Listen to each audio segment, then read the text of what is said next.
ने जिसे अपना शिफू समझा था वो तो जख्मी हालत में एक अजनबी निकलता है।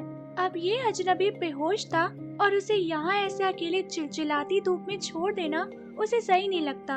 वो उसे लकड़ी का स्लाइडर काइंड ऑफ थिंग बना के उसे घोड़े के सहारे सेफ जगह तक ले जाने लगती है।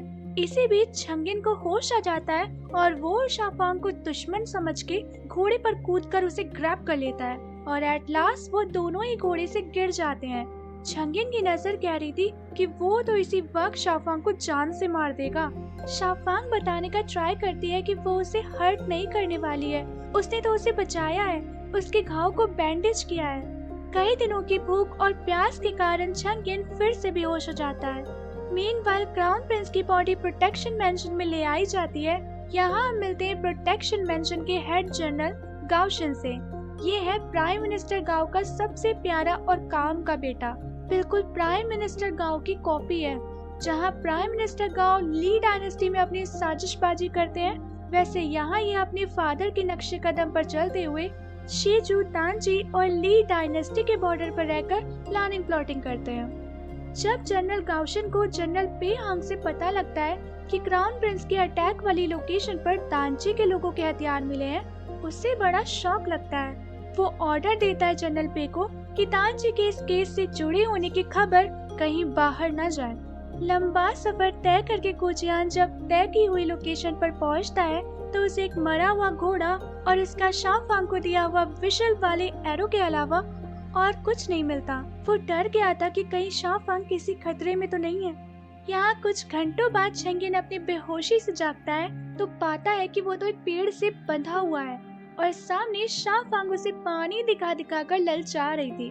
पानी देने में कोई मुश्किल नहीं है, बस पहले तुम मुझे ये बताओ कि तुम कौन हो, कहाँ से हो और इस तरह घायल क्यों हो। कितना एटीट्यूड है तुम में। मजा आ गया। छंगिन कहता है कि वो उसे खोल दे, फिर वो सब कुछ बताएगा। शाफांग कहती है कि वो पागल नहीं है, अगर उसने उसे खोल दिया तो फिर वो भाग जाएगा यहाँ से। छंगिन जवाब देता है, मुझे नहीं लगता कि तुमने मुझे यहाँ बांध के रखने के लिए बचाया होगा, अगर ऐसा नहीं है तो खोलो मुझे। शाफांग अब उसे खोलने के लिए तैयार हो जाती है, पर शर्त ये थी कि वो उसकी 3 विश को पूरा करने का प्रॉमिस करे। छंगिन 3 विश को पूरा करने के लिए मान जाता है, पर जब बात आती है कि वो 3 विश क्या होगी, शाफांग 3 विशेस में क्या मांगे, ये सोचने में वो रात से सुबह कर देती है, लेकिन फिर भी डिसाइड नहीं कर पाती कि उसे चाहिए क्या। और तब तक बेचारा छंगिन वहाँ बिना खाए पिए बंधा का बंधा रह जाता है। छंगिन को जल्द से जल्द प्रोटेक्शन मेंशन पहुँचना था, इसलिए वो शाफांग की नौटंकियों से इरिटेट हो रहा था। शाफांग भी उसे और गुस्सा दिलाने के मौके नहीं छोड़ रही थी। वो उसका शीजू किंग तक पहुंचाए जाने वाला शादी के प्रस्ताव के ऑफिशियल लेटर को उसके पास से निकाल लेती है। अब जोंगयान की लैंग्वेज पढ़ना उसे आता नहीं था, इसलिए वो लेटर में लिखे कंटेंट को पढ़ के समझ नहीं पाती।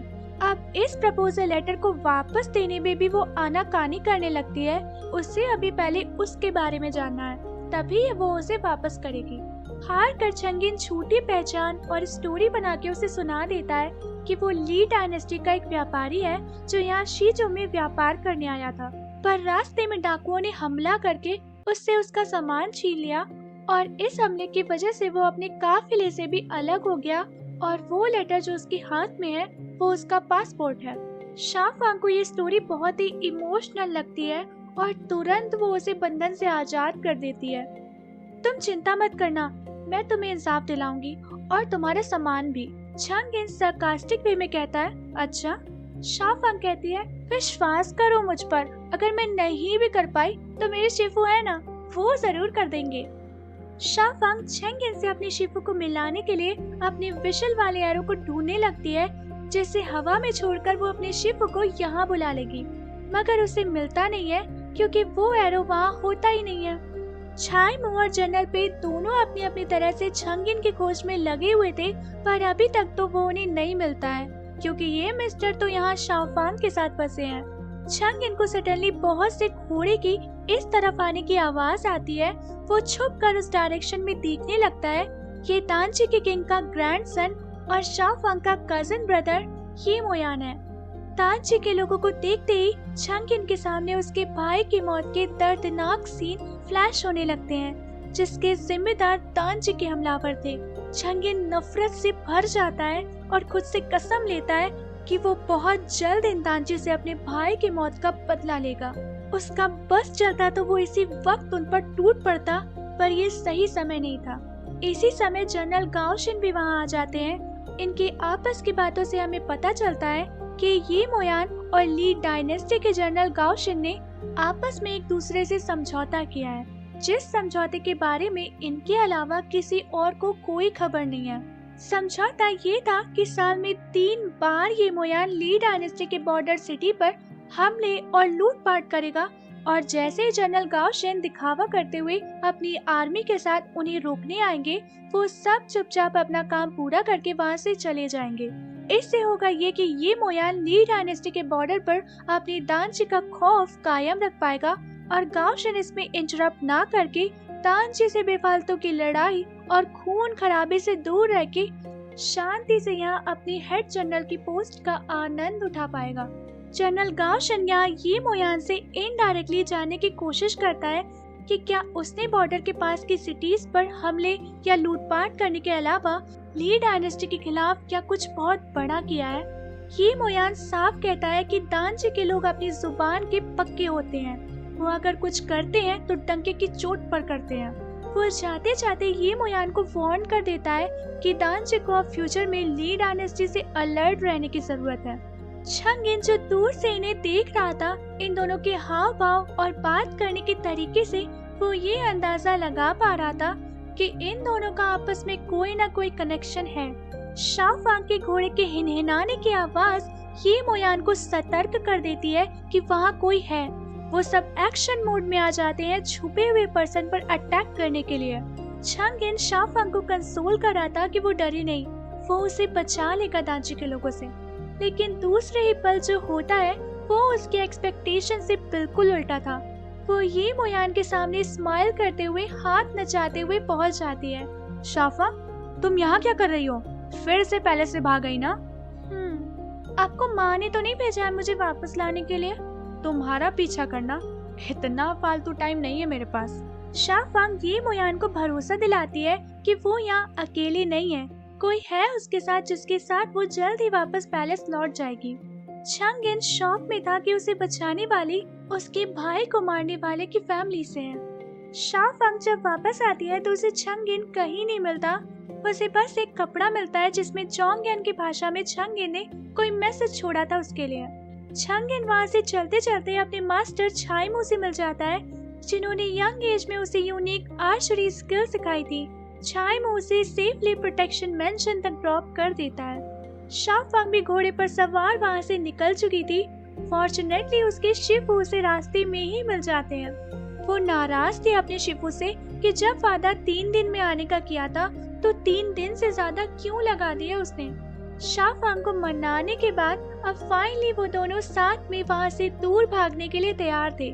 उसी वक्त शाओफांग के फादर के भेजे गए गार्ड्स उन्हें चारों ओर से घेर लेते हैं। गुजियान शाओफांग के लिए उनसे लड़ने को एकदम तैयार था, लेकिन वो गार्ड्स शाओफांग से रिक्वेस्ट करने लगते हैं कि वो उनके साथ वापस चले, नहीं तो अगर वो खाली हाथ वापस गए तो किंग उन्हें जान से मरवा देंगे। गुजियान से भी वो यही कहते हैं कि अगर वो उन्हें रोकना ही चाहते हैं तो बेहतर है कि वो उन सबको मार दे यहाँ, क्योंकि वैसे भी वापस जाने पर उन्हें मार ही दिया जाएगा। इनकी इमोशनल बातों में आके शाओफांग वापस पैलेस जाने के लिए तैयार हो जाती है। इधर ली डायनेस्टी में जब किंग को अपनी बेटी छंगची की मौत की खबर मिलती है, वो गम और नशे में पूरी तरह से डूब जाते हैं। इस समय उनका मूड ऐसा था कि कोई हिम्मत ही नहीं कर पा रहा था उनके पास भी जाने की। नेक्स्ट सीन में हमें क्राउन प्रिंस छंगची की मौत का असली जिम्मेदार शो होता है, जो है सेकंड प्रिंस श्वानडे, प्रिंस जोंगवांग और उनका बेटा, मतलब तीनों की तिगड़ी जिम्मेदार है। कांड इन्होंने करवाया था, पर तरीका ऐसा चुना था कि सबको लगे कि हमलावर तांची के लोग हैं।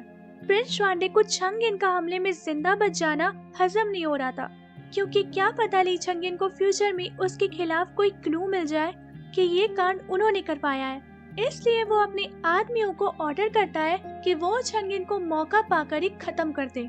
वहीं छंगयिन जब जनरल गाओशन से मिलता है तो उसे ध्यान आता है कि यही तो था जो दानची के लोगों से काफी घुला मिला लग रहा था, पर वो इस मामले में चुप ही रहता है। वो बिना समय गवाए अपने भाई छंगजी को आखिरी बार के लिए देखने आ जाता है। वो और जनरल पे और छंगजी तीनों ने अपना बचपन एक साथ बिताया था। एक बहुत ही गहरा बॉन्ड था तीनों के बीच। वो याद कर रहे थे उन पुरानी यादों को जब ली छंगजी नटखट, मस्ती करने वाला, खुश रहने वाला पर्सन हुआ करता था। उन समय में तीनों कितनी केयर फ्री लाइफ जीते थे, पर जैसे ही ली छंगजी क्राउन प्रिंस बना तब से वो पूरी तरह से चेंज ही हो गया था। ना ही उसको किसी से बात करने का समय मिलता था, ना ही किसी से मिलने का। एक खुश रहने वाला, जिंदगी को जीने वाला पर्सन एकदम से साइलेंट और सीरियस पर्सन बन गया था। और समय के साथ धीरे धीरे छंगयिन और जनरल पे भी बड़े हो गए और ड्यूटी निभाने के लिए पे झाओ को सबसे दूर यहाँ वेस्टलैंड में भेज दिया गया। इन पुरानी यादों को याद करते करते वो एक बात के लिए बिल्कुल श्योर थे कि चाहे ली छंगजी उनकी लाइफ से फिजिकली चला गया हो, पर दिल में वो अभी भी इन दोनों के जिंदा है और हमेशा जिंदा रहेगा। ली डायनेस्टी में ली छंगजी के डेथ पर सभा बुलाई गई थी डिस्कस करने की कौन है ली छंगजी की मौत का जिम्मेदार। प्रिंस वांग और प्रिंस स्वांडे तो दानची के लोगों को ही जिम्मेदार ठहरा रहे थे। वो रिक्वेस्ट करते हैं कि जब दानची ने इतना बड़ा कदम उठाकर युद्ध का ऐलान सामने से कर ही दिया है तो हम पीछे क्यों हटे। पर दूसरी तरफ प्राइम मिनिस्टर गाओ का कहना था कि उन्हें जल्दीबाजी में कोई निर्णय नहीं लेना चाहिए। उन्हें दानची को दोषी मानने से पहले एक बार इन्वेस्टिगेट जरूर करना चाहिए कि क्या सच में कातिल वही है या कोई और। दोनों पक्षों की बातों को सुनकर किंग प्रिंस स्वांडे की मन की मुरादों को पूरा कर देते हैं, उसे वेस्टलैंड प्रोटेक्शन मेंशन जाने की मंजूरी देकर, वो भी अच्छी खासी आर्मी फोर्स के साथ। वो उसे छूट देते हैं कि वो अपनी तरफ से वहां जाके इन्वेस्टिगेट करे कि क्या दानची का इसमें हाथ है या नहीं, और अगर वो जिम्मेदार है तो वो युद्ध का आगाज कर सकता है। साथ ही एक ऑर्डर छंगयिन तक पहुंचाने के लिए था कि वो शीजू में किंग तक शादी का प्रस्ताव पहुंचाकर ली छंगजी का अधूरा काम पूरा करे, क्योंकि क्राउन प्रिंस नहीं है तो क्या हुआ, ईस्टर्न पैलेस और क्राउन प्रिंस की खाली जगह तो अभी भी है जो फिर से भर जाएगी।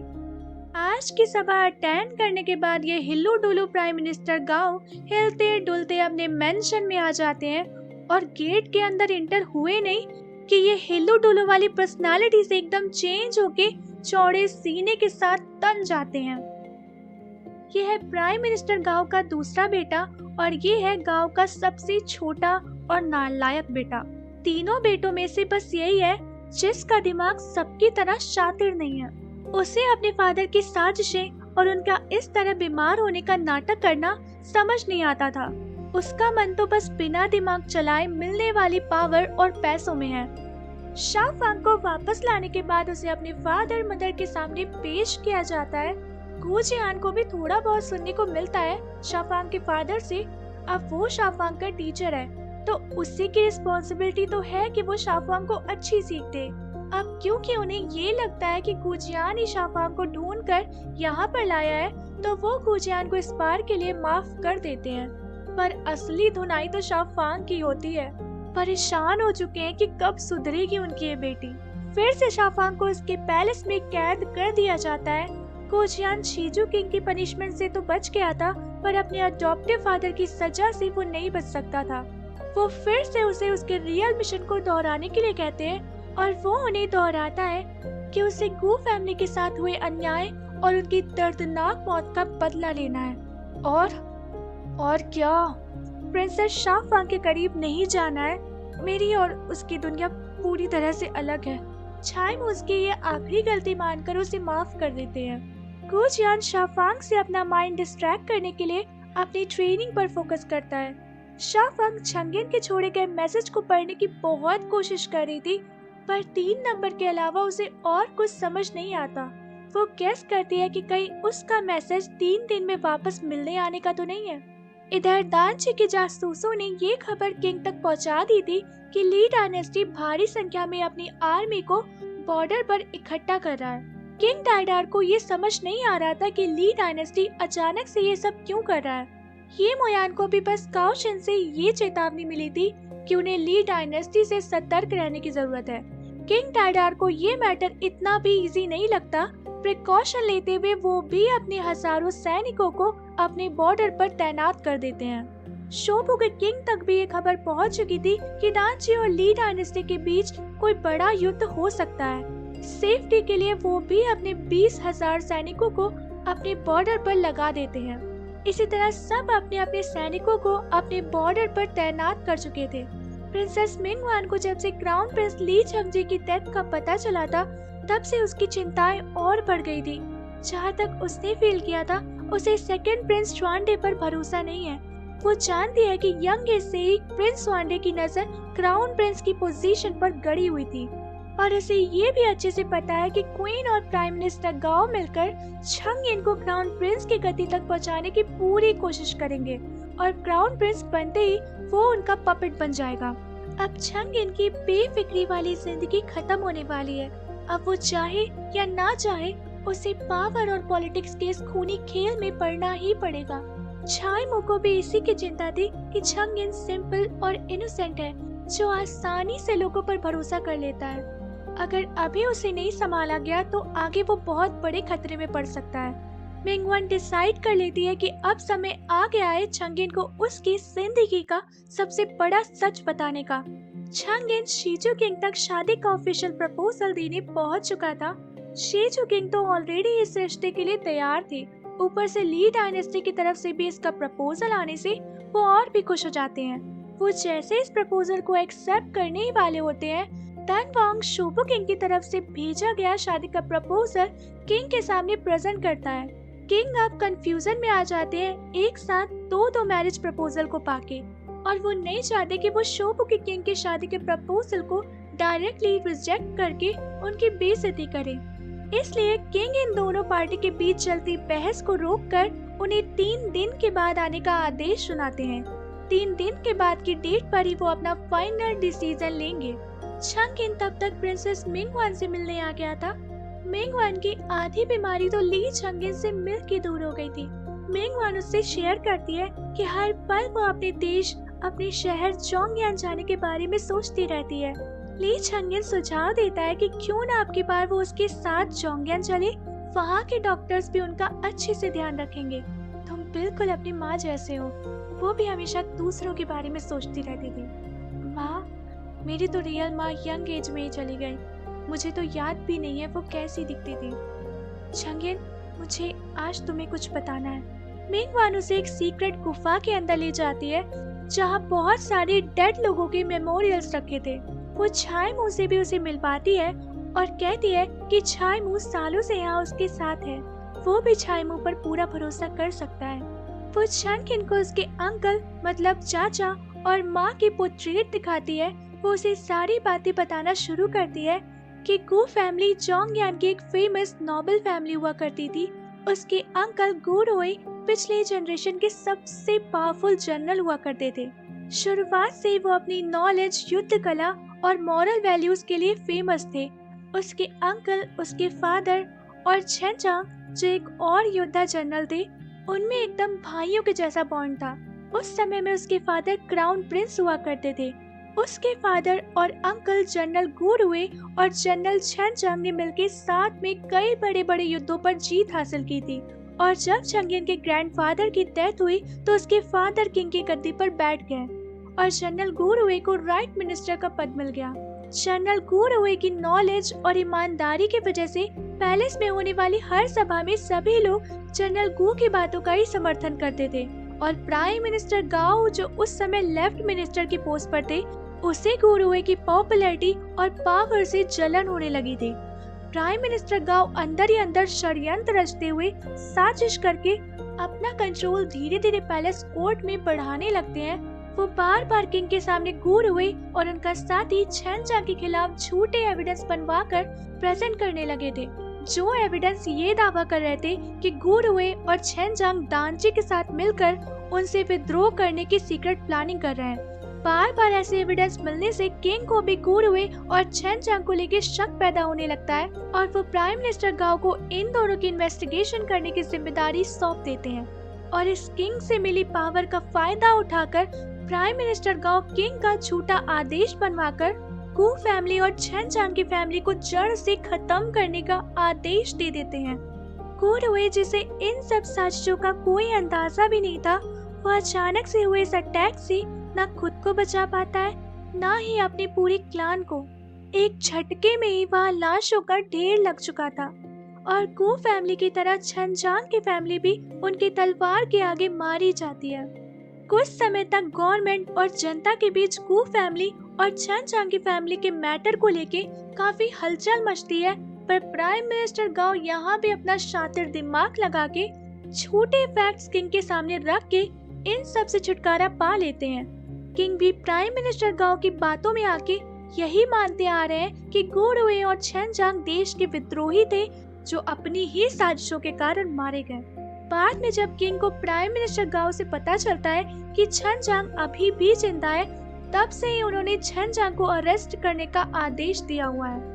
मिंग वान उसे बताती है कि छाई मुई छन चांग है जो अब अपनी पहचान छुपा के रह रहे हैं। स्टोरी को आगे बढ़ाते हुए वो उसे बताती है कि जब प्राइम मिनिस्टर गाओ गू रुए की पोजीशन पर आ जाते हैं तो वो अपने स्टेटस का यूज करते हुए इनडायरेक्टली किंग को फोर्स करते हैं कि उन्हें अब गू फैमिली की आखिरी वंशज कॉन्क्यूबाइन युआओ, जो छंगिन की रियल माँ थी, उसे भी लॉ के अकॉर्डिंग कोल्ड पैलेस में डाल देना चाहिए। किंग छंगिन की माँ से बहुत प्यार करते थे, इसलिए वो ऐसा करने की हिम्मत नहीं जुटा पाते। हालांकि जब छंगिन की माँ को अपनी फैमिली के साथ हुए अंजाम का पता चलता है, वो सदमे में आ जाती है। पैलेस में रहना उसको दर्द देने लगता है, इसलिए वो किंग की परमिशन लेके पैलेस छोड़ के एक एकांत प्लेस पर रह के एक नन की जिंदगी बिताने लगती है। पर इस समय तक छंगिन उसके पेट में आ चुका था। क्वीन, जिसके खुद के कोई बच्चे नहीं हो सकते थे, उसे छंगिन की माँ से जलन होने लगी थी कि कहीं ये अपने बेटे के जरिए उससे स्टेटस में आगे न चली जाए। वो अपनी साजिशों में लग जाती है। छंगिन की माँ ऑलरेडी अपनी फैमिली के साथ हुए अंजाम से डिप्रेस रहती थी, जिसकी वजह से उसकी हेल्थ पर बुरा असर पड़ने लगा था। पर इसी का फायदा उठाकर क्वीन उसकी बहन बनने का दिखावा करते हुए अपनी मीठी मीठी बातों में फंसाकर उसे स्लो पॉइजन देने लगी थी, जो पॉइजन धीरे धीरे उसकी बॉडी को अंदर से तोड़ रहा था। जब तक छंगिन की माँ को इस बात का पता चलता है, तब तक बहुत देर हो चुकी थी। अपने बेटे को सेफ जिंदगी देने के लिए वो किंग से रिक्वेस्ट करती है कि वो उसके बेटे को उसके जाने के बाद क्वीन को सौंप दे। उसने ये सारी बातें अपनी इकलौती दोस्त मिंग वान से शेयर की थी और उससे वादा लिया था कि वो ये बात छंगिन को नहीं पता चलने देगी। पर आज मिंग वान ये बातें छंगिन को बताकर ये वादा तोड़ दिया था, पर छंगिन को उन साजिश करने वालों से सेफ रखने के लिए ये बताना जरूरी था। वो उसे उसकी माँ की आखिरी निशानी देती है। छंगिन को अब रियलाइज हो रहा था कि क्यों क्वीन कभी उसकी रियल माँ बनी नहीं पाई। वो तो बस हमेशा उसे क्राउन प्रिंस बनाकर अपना स्टेटस ऊंचा करने के लिए पाल रही थी। छंगिन अपने दुश्मन को आज तक अपनी माँ समझता आ रहा था। उससे नफरत, गुस्सा, दर्द तीनों एक साथ फील हो रहे थे। छंगिन में बदला लेने की भावना देखकर मिंग वान उसे समझाती है कि उसने उसे ये सब बदला लेने के लिए नहीं बताया है। उसने उसे ये सब इसलिए बताया है कि वो पहचान कर सके कि कौन अपना है और कौन पीठ पर छुरा भोंकने वाला। मिंग वान अब उसे गू जियान से मिलाती है, जो उसके अंकल गू रुए का बेटा और गू फैमिली का बचा हुआ इकलौता वंशज है। गू जियान को बहुत मुश्किलें सहकर अपनी सेफ्टी को नजरअंदाज करके छाई मू ने सबसे बचाया था उस दिन। भाई, फिफ्थ प्रिंस छंगिन इधर शाफांग विशल वाला एरो छोड़ती जा रही थी गू जियान को बुलाकर उसे कैद से बाहर निकालने में मदद के लिए। लेकिन गू जियान अभी इस गुफा में सबके साथ एक इमोशनल स्टेट में था, इसलिए वो ना एरो को देख पाता है और ना एरो से निकलती विशल वाली साउंड को सुन पाता है। प्रिंस स्वांडे अपने गलत इरादों के साथ प्रोटेक्शन मेंशन में पधार चुके थे। यहाँ सबके साथ क्राउन प्रिंस के डेथ पर डिस्कशन होता है, तो जनरल गाओशिन बार बार कई रीजंस देके दानची का साइड ले रहे थे कि वो ऐसा नहीं करेंगे, इससे फायदे से ज्यादा उनका नुकसान ही है।